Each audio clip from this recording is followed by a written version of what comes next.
Hello, everyone, and welcome back to the CnD Podcast. I am your host, Dan, and today I'm joined with my co-host, Craig. Hello. And, of course, our special host of the series, Phoebe. Resident Doctor Who expert. Are you there? She is here, we promise. Hello. I just said hello. Okay. Did it work? You're here now. Alright. Okay. So we're on episode 6 now. The Interstellar Song Contest.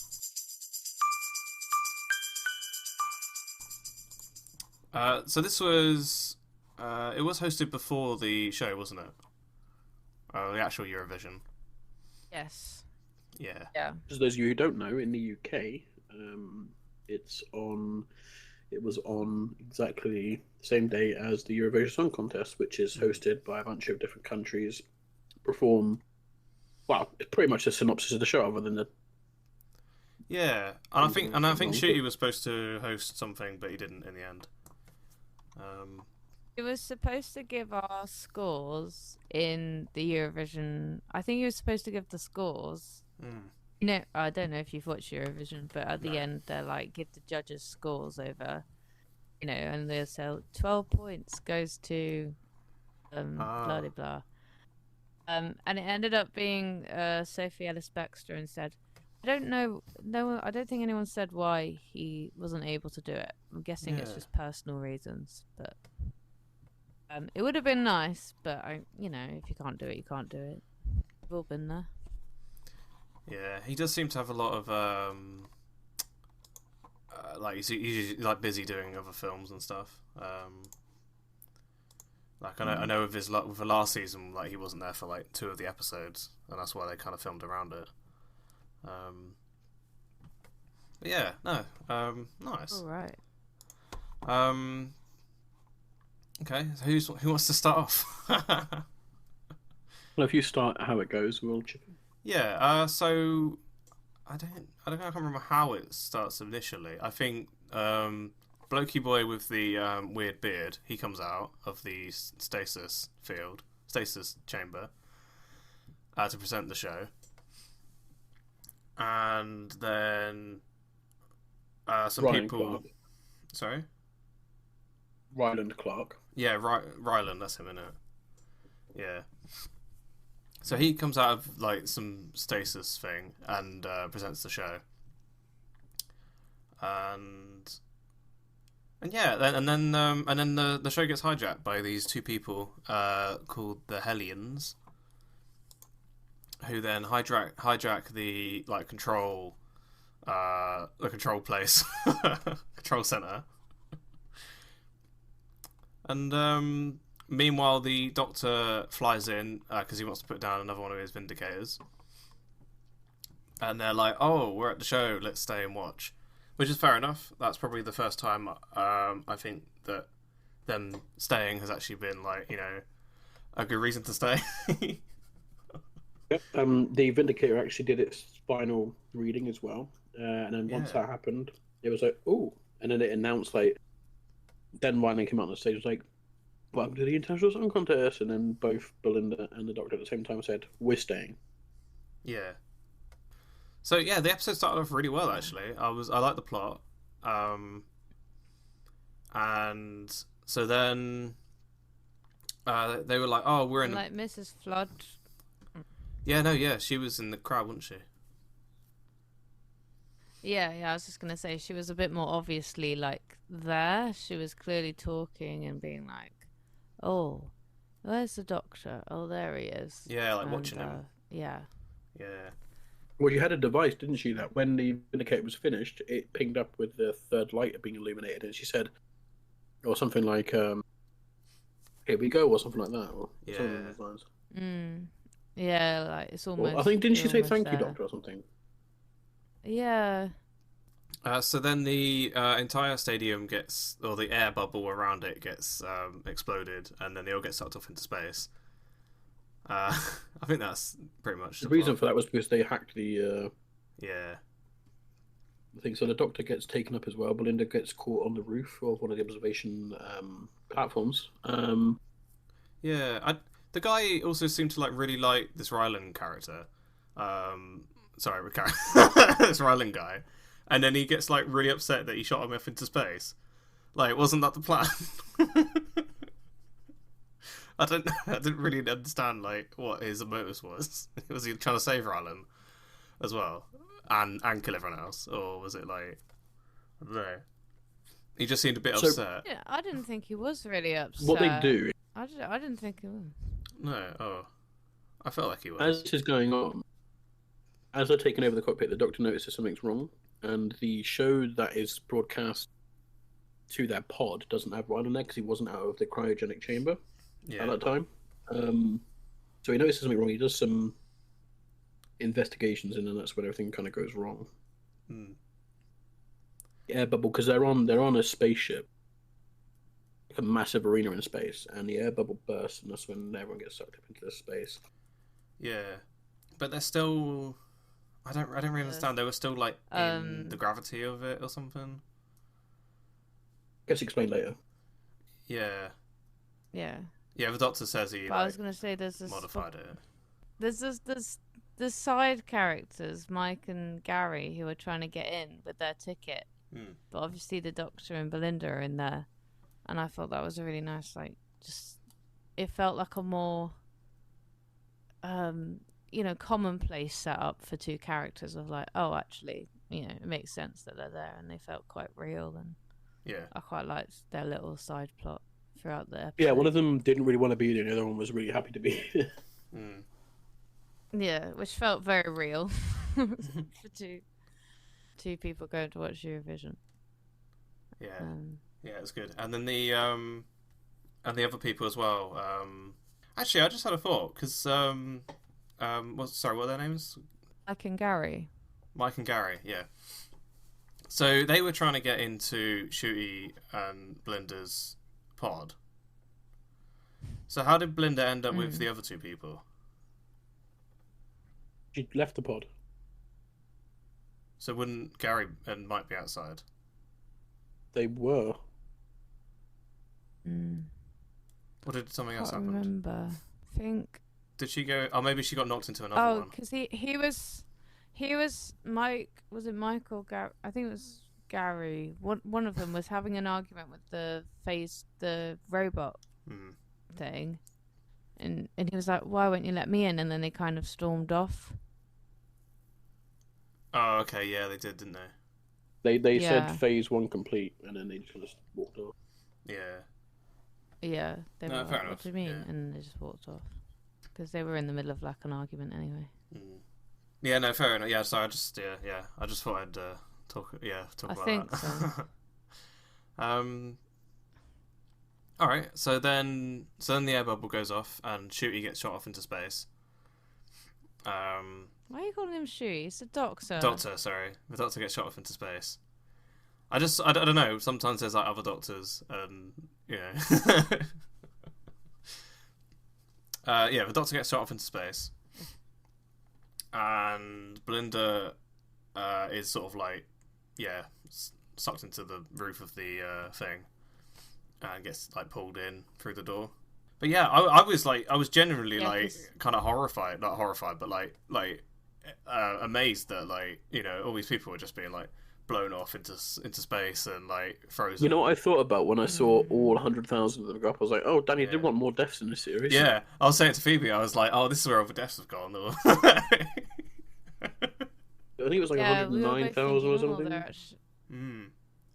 Yeah, well, they said at least 100,000, didn't they? Yeah, I can't remember.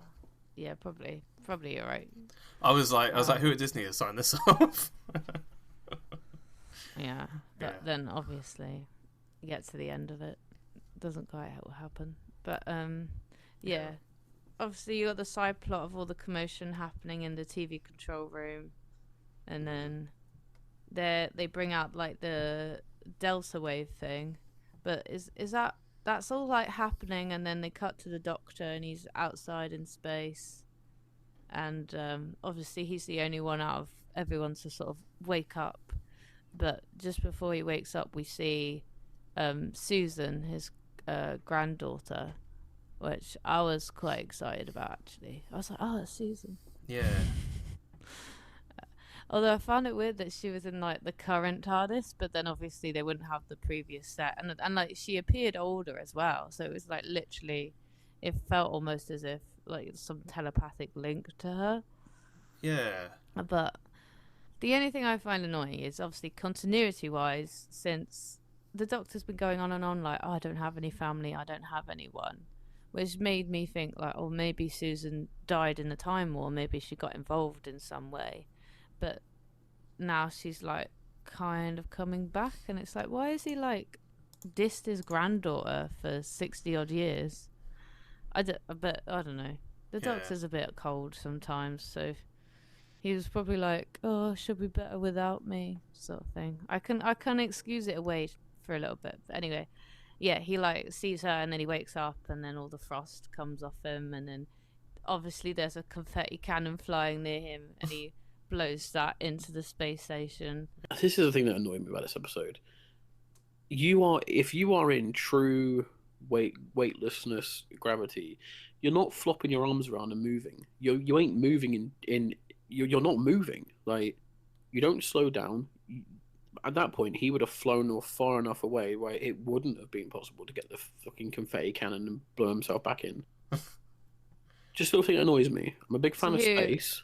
Doctor Who has always played fast and loose with the laws of physics. Like, you know, it plays more on the fiction than it does the science. Let's be real. Just saying, it annoyed me. I was like, I'm definitely pointing that out. Yeah. It's one of those moments where it's a bit nonsensical. Although you could argue they were in that Mavity field, so maybe that annoys me. They're still calling it that. Maybe there was I know, I don't like it. Maybe there was some I like it. traction. I mean, I like the continuity of it, but I don't. Why? Just why? Just go back and change it back to gravity at some point, please. It's so annoying. It was just a throwaway episode. Like, well, it's good that Mike and Gary are there, because then they like open the airlock for him. They're like, oh, what? This guy's like coming in on a confetti cannon. Yeah. And then he blows, and he's all like, that was so camp, and he's all like excited. But I kind of liked it in a way. It was cheesy, but it was like, I don't know. I think because I'd watched Eurovision as well, I was like kind of in the mood for the cheesiness of it, so I didn't mind. No, it was good. Yeah, and it was a nice way to find out. I think it was Mike who was the physician. They kind of revealed their traits naturally, like, because they were needed. So like he was like, stand back, and then he like fixed him. Yeah. And it was like, okay, it's not all this spiel of like, oh, I work 24 hours a week. Like, we didn't have like a exposition-y argument between the two. They just did their jobs because they were needed, and I thought that worked a lot better than what we've seen previously sometimes. Like, Yeah. oh, I'm a medic. Like, you didn't need to announce it. Just, you know, I can tell what you are without you telling me. No, that's nice. Yeah. Yeah. I really like that that we actually had an A plot and a B plot, and even a C plot with the heist going on, or the heist, hijacking. It was really nice, and it kind of padded the episode a lot, because I think the problem with a lot of this season there's just been the A plot, and it's just been like event, and then you're like, oh, the episode's finished, because they've had one set and they haven't moved. Whereas this one, there's been like 3 different stories going on at the same time, and it has really helped with the story. Actually, I felt like this one was probably the one that I don't think needed a 2-parter. Actually, everyone was well written, and everyone just felt like I don't know. I felt like this episode got a lot more money put into it, like the sets and it didn't just feel like one room or, you know, one story. Yeah. So Belinda's stuck with I can't remember their names. Holly or something? Oh, it probably says it. I've got a list of names, but I couldn't tell you who they were. Yeah, so there was a singer, and I'm guessing her manager or something. Yeah, it was her manager. Yeah. Yeah. I don't know if the manager. I'm sure the manager did have a name, but it wasn't. It was more. Everyone was talking about her. Yeah. Yeah, he didn't really. I mean, he was like a computer hacker or something, wasn't he? He had. Oh, okay. the manager. So the manager had access to the door controls. Oh, he used right. to work in some sort of security for the something or other. So then what happened is the Doctor was trying to figure out what happened because he then realised Belinda was probably also sucked into space, so he got really angry. He then scanned the panel of the thing to see if there's anything wrong, and he noticed a Hellion code was uploaded. So he tries to kind of figure out what it does. He interacts with the screen, and then like a very high-pitched noise was radiating through everything. Everyone kind of just crawled around in pain. And the Doctor, actually, after he managed to sonic it off, touched his nose, and it was actually blood coming out of it. And then he tells everybody that there is I think it was a neural something he called it. I can't quite remember what it was called. But 6 trillion people were watching that broadcast. And if it had reached 90 or 100%, it would have killed 6 trillion people. So he kind of tries to stop it. And then the main guy that was doing the takeover kind of talks to the Doctor. And the Doctor, you see a different kind of Doctor. You see the angry Doctor, like Tennant in that series, where he was the owner of time, or he thought he'd owned time, and he had a grudge against it. Yeah. For all that he'd lost, like I don't think we've seen that side of the Doctor since Tennant. Just a bloodthirsty Doctor. And he says to him, he keeps on referring to him as kid as well, which I thought was quite interesting because normally the Doctor's got respect for different species, but this time because of the, I think, impact on if the plan was to succeed, he just hates. I think he sees himself in that character. Like he knows what pain 6 trillion lives would be. Because he himself made that choice one day to eliminate a whole species. Which, again, didn't actually eliminate. I don't know if he's forgotten, because Gallifrey is actually not dead anymore. He keeps on forgetting that part. He refers to as he killed it. He didn't. I'll be honest, I've forgotten a lot of the last couple of years. So in the 50th, Matt Smith, Tennant, and John... basically they brought it all back, didn't they? They brought it all back, yeah. So it's out there, but it's not. He hasn't done it, but Matt Smith would have remembered that. Tennant and John Huss wouldn't have done that. They wouldn't remember it, but Matt Smith would have done, which would have then gone into the next incarnation. So he shouldn't have forgotten that. But every time he references, like, yeah, I killed them all. Well, you didn't. I thought something happened with. I suppose. I think he like send them all back or something. I can't remember now. No. I suppose even if he has managed to bring them back, he still remembers the pain of feeling like he's lost everyone. That's true. Like I don't know. Like he still remembers how he felt when it initially happened, even if it was then reversed. So maybe that's what he's drawing on. And also, he has lost a lot of people anyway. Of course he has. Throughout his life. Yeah, so I don't know. I kind of get the sense like there's always loads of sides to Doctor where you're like, well, actually, he has, even if he's not necessarily, because there's all a little bit of confusion around Gallifrey and that, but like there has been planets that he's seen be destroyed. So it even if he's not drawing on his own history, he's drawing on other things that he's seen. Yeah. That's the way I kind of see it, I suppose. Like, you can get a little bit vague with it, but I'm probably being too nice. So Chaz and Dave, I'm going to call them now. I don't know they're called actually, what they're called, but they're kind of there. Mike and Gary. They've got Mike and Gary are there. generic names anyway. The two gay partners are there. they kind of start fancying the Doctor after a while. They're kind of like, I'd do anything for you. Like, both of them say that. It's kind of funny, the interaction between them. It's kind of like, hands off, I was here first, or something like that. I find that quite funny. But then one of them is actually the person that worked on the holograms. Now, the reason this is important because Graham Norton actually makes an appearance as a hologram. He kind of gives a brief... I thought his part was quite funny, actually. Yeah. He was like, this is what happens when you sell your likeness. I'm regretting that now. So he kind of...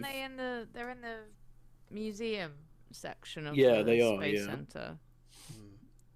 Yeah, it's like the history of all of the Interstellar space competitions, and I think it might have been Mike who's turned around and goes, "This is heaven or hell," and one of the other one says "or hell," depending on who you are. And basically, Graham Norton comes up and he's just like, "Welcome," and then the Doctor's like, "Give me information on." Oh no, that's later. Sorry, hang on. So effectively after that, they then manage to get the way. Also, so the Hellion main guy kind of threatens the Doctor. Is like, you come anywhere near, I'm gonna do something or something. I can't remember what he said. What he's gonna do? Oh, he's gonna vent the whole place. He's gonna do all the airlocks to make sure that he doesn't get to him. Yeah. Effectively, the Doctor employs, I think it's Mike again, who actually worked on, like I said, the holograms. He kind of reworks them into the Doctor's image. And then next thing we know, it shifts to the Doctor appearing randomly in front of the guy. I think he looks away for something, and then the Doctor's like, or something like that. I think he's either whistling or hey. And the Doctor's kind of like, surprised or something. I don't know what he exactly says, but then the guy turns around and he's like, I told you not to come here. And then shoots the Doctor, but it's not the Doctor. Surprise, it's a hologram. Because they used the elevator, I believe, to get up to the top floor. Then the guy's kind of confused. He's like, huh? And then the real Doctor is then actually on a seat with his legs crossed on the desk. He's holding the Delta device. Was it called the Delta device? Yeah, it was, yeah. Yeah, the Delta device. Yeah. And the guy's kind of like, put that down. And the Doctor's like, the Doctor at this point, you can tell he's very angry. Like, he thinks he's lost Belinda. He's very angry at the guy in general. He keeps on referring to him as kid, like I mentioned. So it's like it's not even a form of respect. It's just like, you're lesser than me. His name is. I think his name is. His name is Kid. Yeah. Oh, is it? Yeah. Because you remember Cora's, because Cora has that whole discussion with Belinda. Belinda's like, because they see the screen when the Doctor and Kid are talking, and Belinda's like, "Oh, do you know those two? You seem like you recognize them." And she was like, "Yeah, he's Kid, and the other one's I've forgotten the other ones." But I kind of feel like the Doctor says it in a way that would belittle it anyway. He's like, kid, like that. Even if it is his name, I kind of feel like it's still. He doesn't say it in any form of respect. I feel like. I think it's interesting that they've chosen that the main character should have like that sort of name. I think you're right. It is. His tone is belittling as well. It's like, I don't see you as any more than your namesake, I suppose. Yeah, it's and then basically the Doctor just the interesting about light is like, if you harness it right, like I can, it become a weapon, and he kind of like it's sort of like a stun gun. He kind of makes it into, where the glove that the Doctor wears, like he clenches his fist, and then a version of another hologram comes out and actually shocks Kid, in all different parts, where he's sort of just on the floor, like twitching at this point, where it's like I got the feeling that any one could be his last one. Like he can't have much more. And then Belinda kind of just stumbles in, and she's like, "Doctor," and then he kind of like kicks into his senses. But before that, the Doctor kind of comes back to himself for a second, and then he just carries on. It's like he had a moment of like, I shouldn't do this, but then something kind of flips and he just carries on, and that's when Belinda rushes in. Doesn't he see Susan again? That was it, sure yeah. He gets another vision. Yeah, he gets another vision of Susan going grandfather. Then he still flicks back. So that wasn't enough. It was only when Belinda came I suppose they're trying to represent that caring nature. The thing I found surprising is that Belinda, when she came out, we're kind of used to companions, especially since Rose, of them being like very independent, whereas she was very much like, what do? I don't know what to do. I'm stuck on an alien planet. And I thought, actually, it's kind of nice to see maybe a companion who reacts slightly differently. She feels really stuck and really alone when she thinks that the Doctor's potentially dead and gone, and then she's having this conversation with Cora, and she's like, where are we? And then Cora's like, we're on a space station. She's like, where's that? And she's like, in this area of the universe. And she's like, I don't know where I am. And I thought, yeah, fair enough. So, but it's like, so far throughout the series, we've seen her sort of save the day by being compassionate in a way, and I feel like that's where they're trying to take her character, because she's able to speak to the manager of Cora and just be like, yeah, I don't care what about your politics, like, this woman can potentially stop whatever's happening upstairs and save loads of lives. Let's go do that. Yeah, and that's when they came rushing in. And it's funny, as soon as she comes in, she gives the Doctor a big hug and they sort of embrace. I was sort of expecting there to be some like chastising from her. Instead, it's just like she's just forgotten about it. Like, yeah, unless she knows that he's just upset. Like, I think she feels like, oh, he's really angry, and he must think I'm dead, or like she must have some awareness of, oh, he thinks I'm not alive. So when they see each other, they're both just happy that they're both okay, which is kind of a nice moment. And I was like, oh, actually, that's an interesting reaction, you know, rather than like maybe like a shouty, screaming sort of thing going on. And then the kind of goes it back to like Cora and Kid and Wynn, and they're having their own sort of moment of like, you left us, and she's all like, no, I didn't, and all of this, because there's like history between them. Yeah. I thought their story was actually quite well written, like the whole corporation took over. I think because, again, it's drawing on like real things that happen. People's livelihoods get taken away because massive corporations take over that landscape. Then their population has given a bad name, even though it's not their fault. It's been done to them, but that's just not seen. I thought that was a really interesting part of the plot, and it made sense for the characters like Kid and Wynn. It actually made sense. They're basically terrorists, but they're trying to spread that message of like, you know, like get back at the corporation. Then the Doctor's all like, it's just revenge for revenge's sake, and I think you're just a killer, which I thought was an interesting take. I thought maybe he might be more compassionate, I think, but then he seemed to really, really not like Kid at all. Yeah. Whereas I was like, well, it kind of makes sense why he's doing that, but then the Doctor also has a point, like he's willing to sacrifice the lives of 3 trillion people because just to get back at one corporation. And I kind of feel like it should have been more of a big thing. Like, I think because she's had such a moral compass this whole time, I feel like she should have called him out and been like, you know, because she's been wanting to get her kind of, she needed to reel him in and be like, and call him out on his wrong way of handling it. Yeah.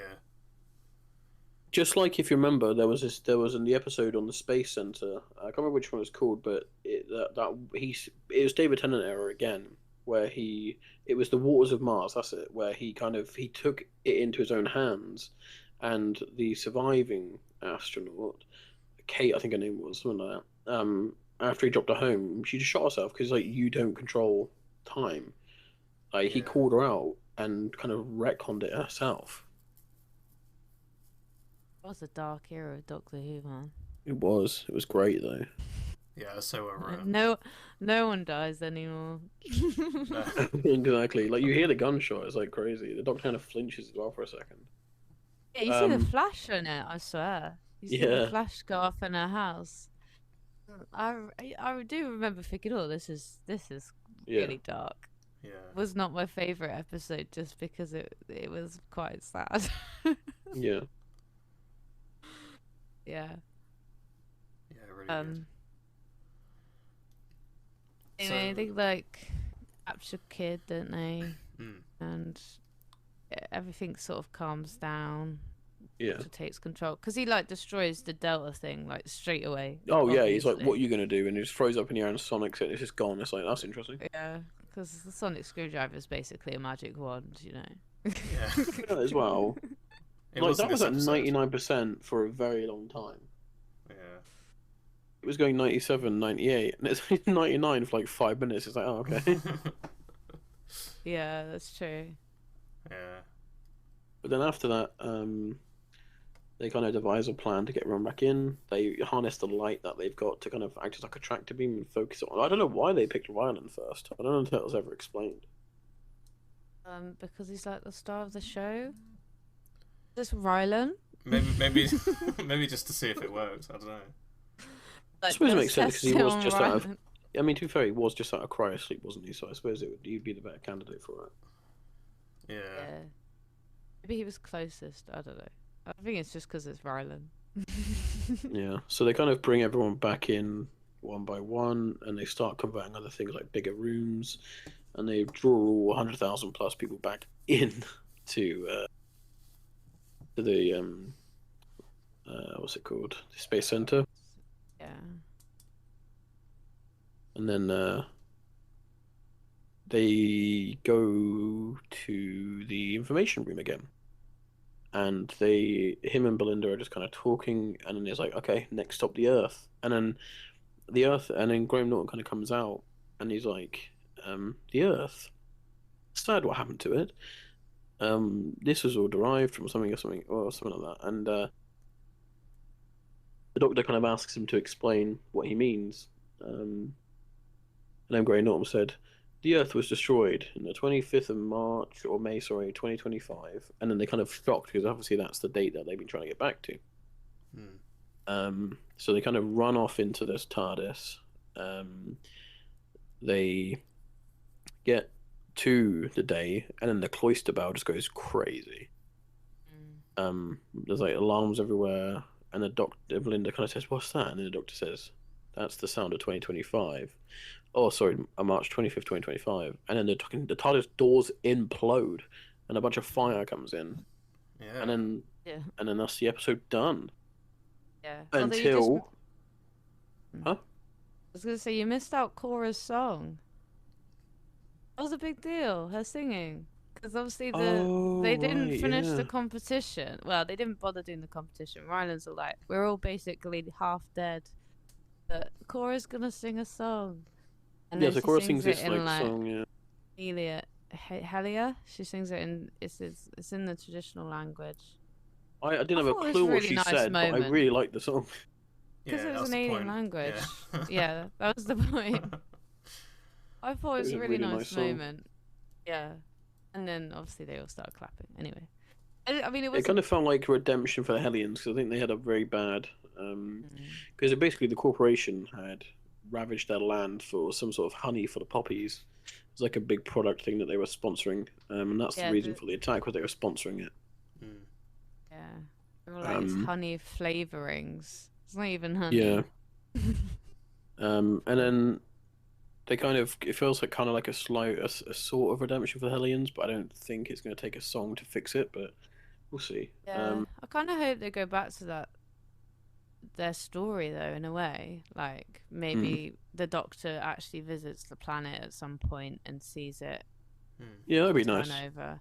And it's like, have they referenced the corporation before? Or is this the first reference of the corporation? I tried remembering. I couldn't think of anything. No, I think this might be the first time. I wonder if that's going to become more of a thing as well. Because I thought it was really interesting. And obviously, capitalism is rife in society. It only makes sense that the universe should also be capitalized.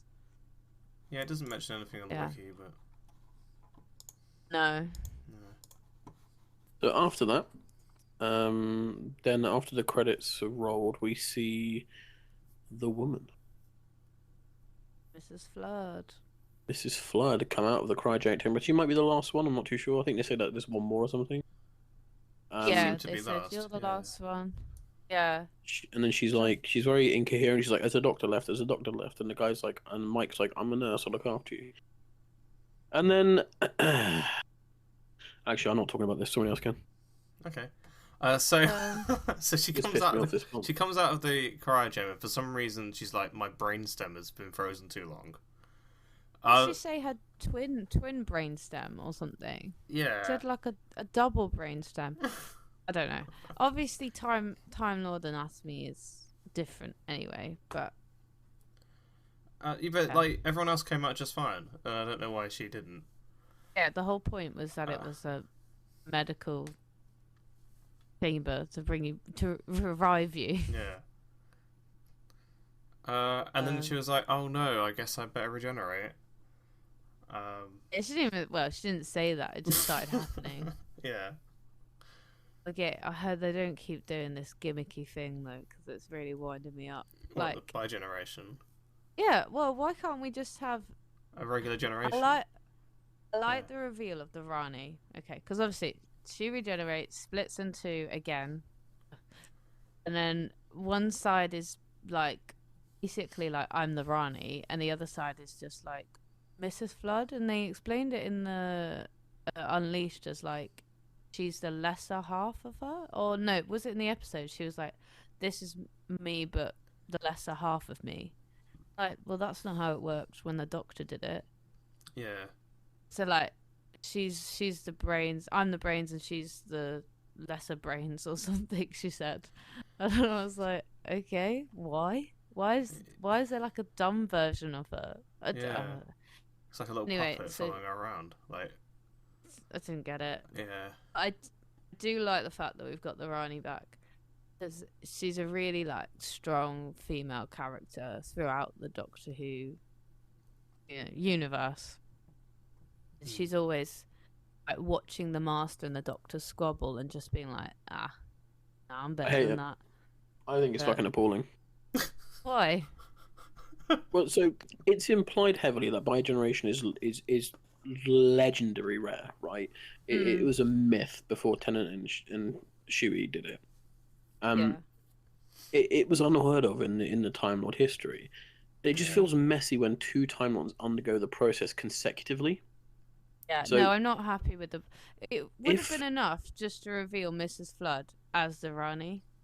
That's what I don't understand. Or just have her regenerate. Why have we got to have Anita Dobson and sorry, I don't know the name of the new actress playing the Rani, but like, why can't? I don't understand. Yeah. They've been like leading Just her up to this big character, and now she's now a lesser character as well. Yeah, basically. Her name's Archie Panjabi. Who's playing the Rani? Yeah, I agree though. The bi-generation was gimmicky in the first place, and I was not happy with it really, because when they introduced new lore, it's just a bit like, and then to do it again, it's just like, okay, this is just gonna keep happening now, isn't it? Like, why? Can now both of them, like, if they were both to regenerate, would there be four of them now? Like, I don't know. But they're just gonna keep splitting off like cells. Yeah. I just hate it. I think it's such a fucking lazy writing. It's silly. I don't like it at all. It just feels pointless. I think Archie is a really good Rani. Like when she she didn't say much, but what she did, she was really good at it, and I was like, oh, that's like a really like strong character. But it does make the whole lead up with Anita Dobson just feel a bit flat now. Because now she's also like now a lesser character, and we've been like leading her up to be this like mystery, and so in a way I'm glad they didn't just kill her off, because that would have been a bit sad. But it just feels a bit like, I don't know, a bit wasted now. So yeah, I'm not really sure how they. I think for me, it's also horribly explained. Like, why did it happen? Why? Yeah, and I think a lot of the questions I have is that, I mean, I just don't like it. I just don't think there was nothing wrong with how it was. And I thought it was retconned. I thought it was because the toy maker. Yeah, I thought the toy maker was the Yeah, cause of the it. toy maker was the reason for shooting Tennant and playing with the third Doctor as well. I just do not like it. I think it's a waste of time, and I do not hate it. And that's why I'm giving the episode the score I'm going to give it. Just for the ending. Yeah. Yeah, I feel like. Well, we haven't heard your score yet, but I don't feel like deserves highest. I feel like the story was good. Yeah. And I'm still happy that the Rani's in it, and I'm still intrigued. I think they're just falling on a few gimmicks, and I know it's hard because if you've got a new audience that is watching just from Ncuti, you want to keep it consistent, and that's what Russell basically did with Ninth Doctor when he introduced him. He kind of kept that first series in its own space. He didn't bring in too many new characters, old characters even. Apart from like the Daleks, and then they became like a big part of the show again. But you try not to reference the past too much, and still keep it like recent enough that any new audience members are still aware of what's going on. And if they don't know the Rani, they'll be told anyway. But yeah, I think it's hard. They're always trying to strike that balance between new audience members and old audience members, and try and keep everyone engaged in it. Yeah. So anyone who's only seen Regeneration with the first Bi generation, maybe they're like, "Oh, is this how it is all the time?" I don't know, or maybe they're just trying to like be consistent. But it's like you say, like it was enough just to have it the once and just have it be a one-off. I hated it the first time. I don't think. Even the Yeah, first I time, did. nothing came of it. Like the Doctor just went off and lived a happy life, and that was it. Oh, Yeah, like what was the point? is David coming back at any point? I don't think so. Like, If you want to bring I him mean, he back, loves- just have him regenerate again. Like, I don't know. wow, I just think. Or have him meet himself. Have him meet himself as the Yeah. 15th Doctor. Like, I don't know. They've done that loads of times. Well, I mean, they 14th, first sorry. did it. They first did it in the episode The Three Doctors, yeah, and even then it was a bit like, this is technically a bit of a paradox, but we'll just ignore it. And then they did it in the Five Doctors special, which is really good. I really like that one. And then obviously they did it with like this 50th anniversary or whatever. Yeah, I think you're right. Like, you could just, if they wanted him back, they could just have him back. But then, yeah. I didn't understand Yeah. that. It was like just, I don't know. It was just Russell writing in a happy story for him for the sake of it. yeah, and like, how come he's not like an expert in unit now? Like, obviously you would use that resource. Yeah. But At first, I never thought do, it was going to be because like he's not. like a Disney Plus thing where they just have a spin-off show with David as another Doctor show. No, he's But got he too doesn't- much going on. But he's saying he doesn't really want to come back now, and No, because he's like a serious actor. yeah. Like he's still trying to do Shakespeare and stuff. I thought I really liked this episode. I felt like the conclusion went on a bit too long. It was a bit like, oh, everyone's come, let's get everyone back. Oh, let's do a song. Oh, let's do the outro. And like, I think all of that probably took at like 15-20 minutes of the show. I don't think it did. So No? I have a question. I think it took So- about 10 minutes. Were all the teasers pointless, in my opinion? Like, so Mrs. Flood reveals herself as Rani, and somehow Bide regenerates, and now is the lesser Rani serving her new incarnation. It just feels like, like Susan, for instance, a long-running tease who is now just a regular person serving a bigger villain. Like, didn't RTD say that each time we saw Mrs. Flood, she's overly mysterious and cryptic for the purpose of generating content and buzz around the character?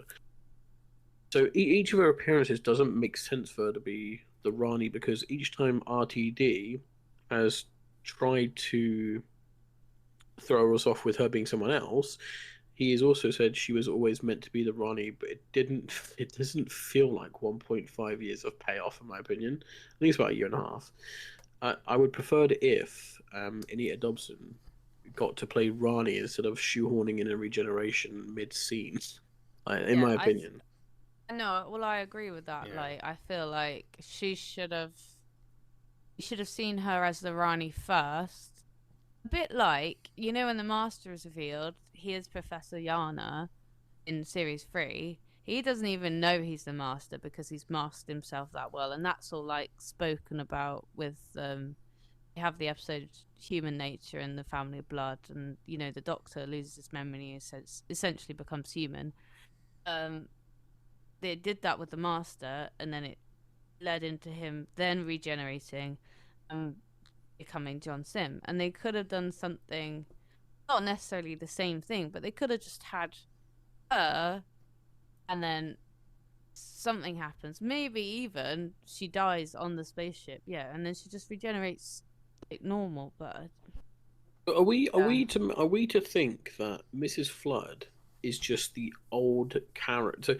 So obviously, the Rani first appeared in like 1986 or something. Are we to believe that is the same one? She's just a lot older. I think she's probably just a regeneration of her. Yeah. Right, okay. And then it's just slowly becoming more powerful throughout the I just series. think it's fucking stupid. But that's me.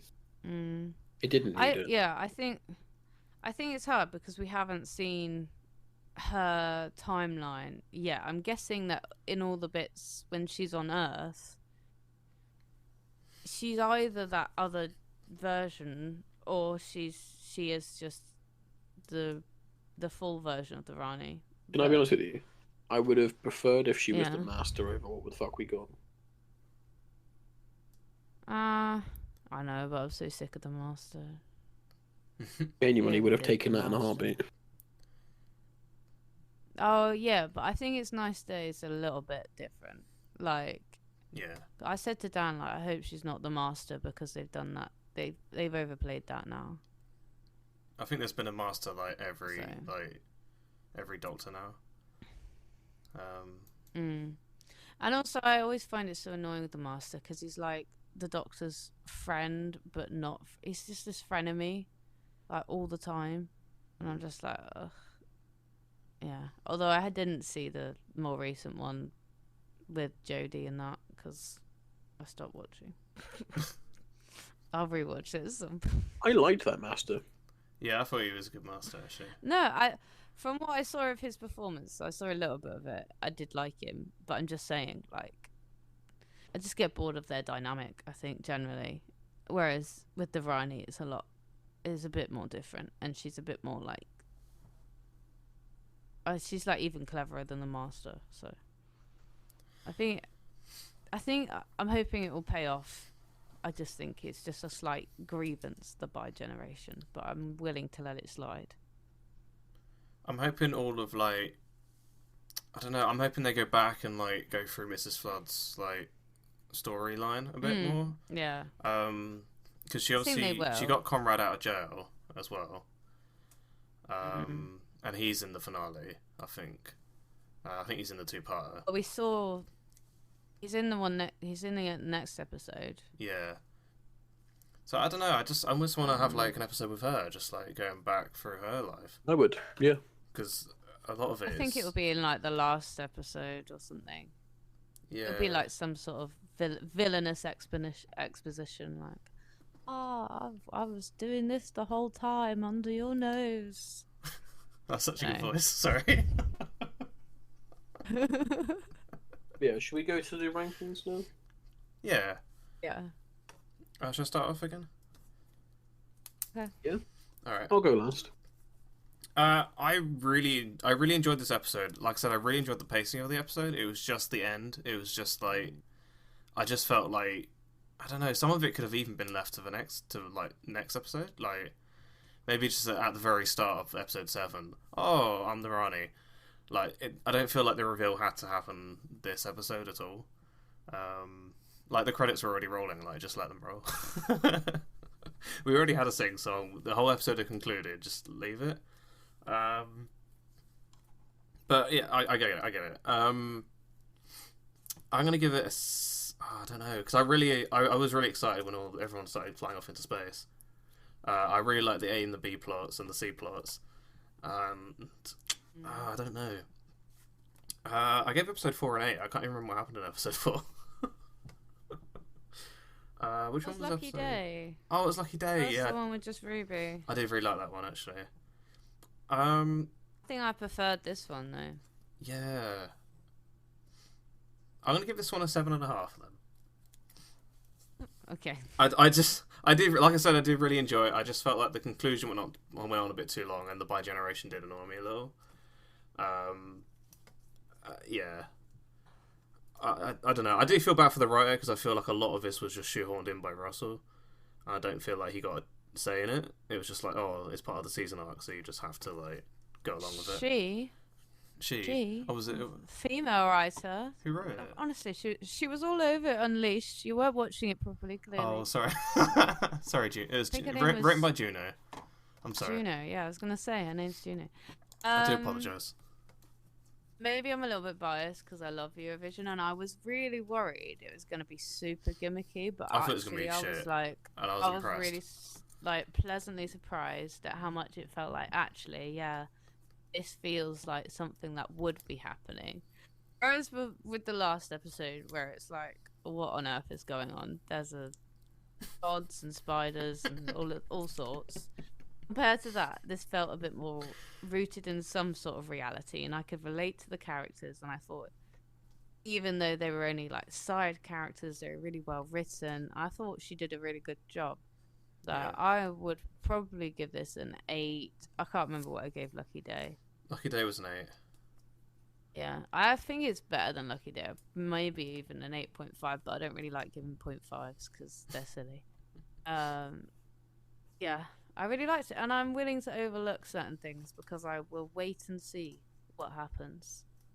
Yeah. You always have to wait and see until the final episode, and then by the final episode, I'll be like, yay or nay on the whole series. Yeah. So an 8, yeah? Yeah, I kind of like the Rani reveal. I get what you're saying, but I think now that we're going into the next episode knowing who she is, then we can just sort of see the chaos ensue. Yeah, I already feel like having the TARDIS exploding was enough to lead me on to the next episode. It was enough to lead me on. We would have been sat there being like, what happened to Mrs. Flood after everyone went up in the air? They needed to answer that question, and I felt like they did it in an okay way. And actually, why not reveal it then? And then we're set up for the next episode just to watch everything happen, sort of the downfall and everything. Yeah. So, I get what you're saying, but I think it makes sense. And also, again, I mean, I'm going back to series 3, which is probably like too long ago, but he did the same thing with the Master. Like in series 3, he was revealed as Professor Yano, and at the end of the episode Utopia is when he regenerates, and he's revealed as the Master right at the very end of the episode. So I think it does work, and I don't have a problem with it. Yeah, 8.5. I like this. Oh wow, hang on, I only wrote an 8. You get a 0.5 on that. You just said 0.5 is silly. Yeah. Yeah, they are silly. I'll put it anyway. I just want to say that I think it was better than no, they're Lucky not. Day. Oh wow. All right. All right, Craig.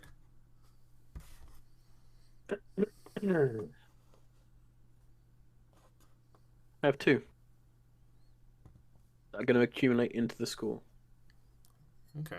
From minute 0 to minute 44, I give the episode a 9. Wow. From minute 44 to 47, I give it a -4, making the score a 6. Okay. Contentious. Wait, you said -4. 9 minus 4 is 5. I give it a 5. Are you sure? Yep. Okay. That is all. You're not gonna explain. No yourself? comment. Yeah. I think the listeners of the podcast will understand why I gave it that. I think I've been very open with my thoughts about it. No, fair enough. No, fairness. Yeah. I can get why it might bother you, like the whole bi-generation stuff. We'll just have to see what happens with it, but my hope is that they kind of move away from like just the small gimmicky stuff, like yeah, you want to integrate it into like the bigger lore or whatever, but it just gets a bit like, just focus on the characters, focus on the story, and we'll enjoy it. And that's what I find. I find the same thing frustrating with like other series like Marvel and that. They just focus too much on like, oh, we're going to show this thing, we're going to show this thing, and oh, we're going to make this thing link because we mentioned it once. It's like, no, just, you're allowed to ditch ideas and just focus on the characters. Okay. See. Yeah. Like I said, I don't know. I just feel like the ending was a bit too much. And it's kind of a shame because I think this is one of the better written episodes. I just feel like Russell kind of like got in there and was like, "Oh, remember the season arc?" Even the whole like that's technically his right. I know, it's his job. As head writer, he has to link it somehow. It would have been the same series one, like, oh, by the way, you got to link in some reference to Bad Wolf. Yeah. Like the writers are supposed to be on board with the general season arc anyway. Yeah. And it was the same with like you said last episode, Craig, with the Vindicator. It was just like, oh, here it is, and it's gone. Yeah. I just wanted a little bit more of a story. And I get it. This one is a better story. I didn't know what was going on with that spider, and I don't. What was the spider's role in it? The spider have a plot as well. Don't think I'll ever rewatch that episode for fun. That's the thing. Like, I think I would rewatch this episode because I enjoyed it as well. But like, that's what you want. You want to be like, oh yeah, I could come back to this series. And even with Lucky Day, I think I would rewatch it as like a prelude until the new season comes out, like the new spin-off. It's oh yeah. Well, anyway, we'll leave it there, I think. I've got the recording on for an hour now. Damn. I know, too long. Sorry. No, it's alright. That's why we're here. I think the spider episode was like 20 minutes, so it's definitely... We were just not very into that one. No, clearly not. Alright, guys. Yeah, we'll leave it there. Thank you so much for joining. Thank you for you two for joining me here. And it's I do every month or week. Yeah, twice a week. And so you're joining us next week, aren't you, Phoebe? Or you're not? Yeah, I will try my best. Yeah. And then but not the week after. Not here for the finale. Oh no. It's alright. Me and Craig are gonna watch it in the cinema. He doesn't know that yet. Still. Little date. I'm actually off, so yeah. You actually? Oh, brilliant! Oh, nice. Yeah, I checked today. All right, cool. Oh, yeah, we'll go do that. Fun. We're going on a little date together. I've changed my mind. No. Oh, I should get the pizza as well. Oh yeah, they do good pizza. All right, guys. Just well, mate, we've done a couples quiz. That's as far as I'm going in this relationship. We're not going on a date. Okay? Didn't get a high enough score for you. Exactly. Yeah, you only got a 4. Sorry. All right. Yeah, we'll leave it there. Bye. Bye.